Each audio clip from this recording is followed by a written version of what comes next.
Hello, everybody, and welcome back to the Data Playbook. Today we have our Week 15 Sunday games, and unfortunately I didn't get all the changes that I wanted to in for today, but we'll just stick with our regular data, so let's get right to it.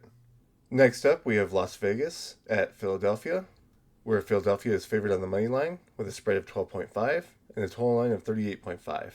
There's your team's seasonal averages, and looking at the rankings, you have a pretty bad offense from Las Vegas, with the worst team in the league at scoring and the worst team in the league at rushing. They are, however, really good with their tight end, even though their passing rank's at 21.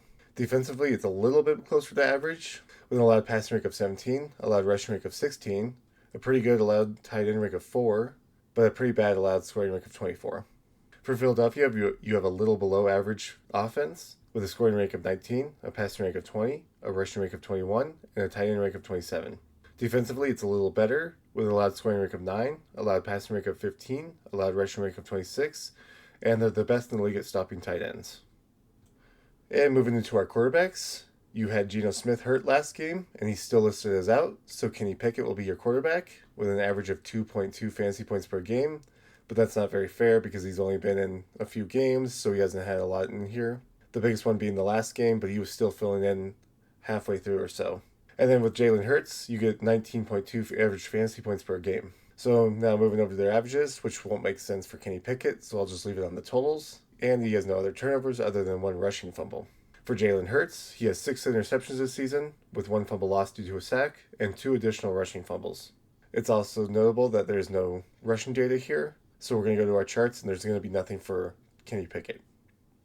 And moving to those charts, as mentioned before, there's Kenny Pickett with nothing on here, but it's a different story with Jalen Hurts at 26.7% of the rushing carry share and 24.4% of the rushing yard share. For your running backs, you have Ashton Jeanty and Saquon Barkley, with Jeanty averaging 14.1 fantasy points per game and Barkley averaging 14.4. There's their individual seasonal averages. And look at the turnovers, you have Jeanty with 1 rushing fumble this season, and you have Barkley with 1 receiving fumble. Looking at their share, you have Jeanty with about 75.8% of the rushing carry share and 76.4% of the rushing yard share.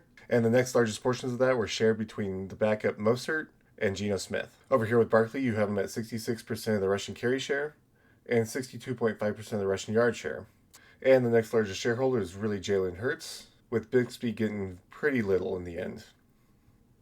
Next up, we have our receivers with Trey Tucker and A.J. Brown, where Tucker's averaging 10.5 fantasy points per game, and A.J. Brown is averaging 14.8.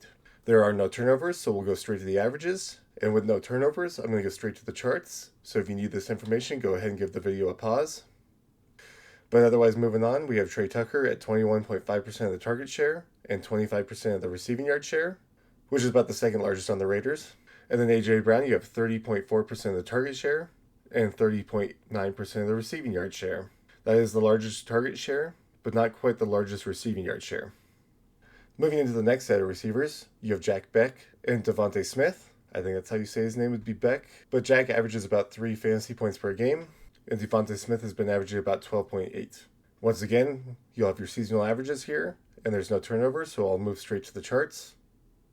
Where you have Jack with an average of 6.3% of the target share and 7.1% of the receiving yard share. And then you have Devontae Smith at 28.6% of the target share and 32.4% of the receiving yard share. That makes him the second most targeted on the team, and he has the most receiving yards on the team. Lastly, with the tight ends, you have Brock Bowers and Dallas Goedert, with Bowers averaging 15.3 fantasy points per game, and Goedert averaging about 11.5. And just as before, here's their averages, with no turnovers. And Brock Bowers, you have him at 21.8% of the target share and 27% of the receiving yard share, which does make him the most productive receiver on the Raiders.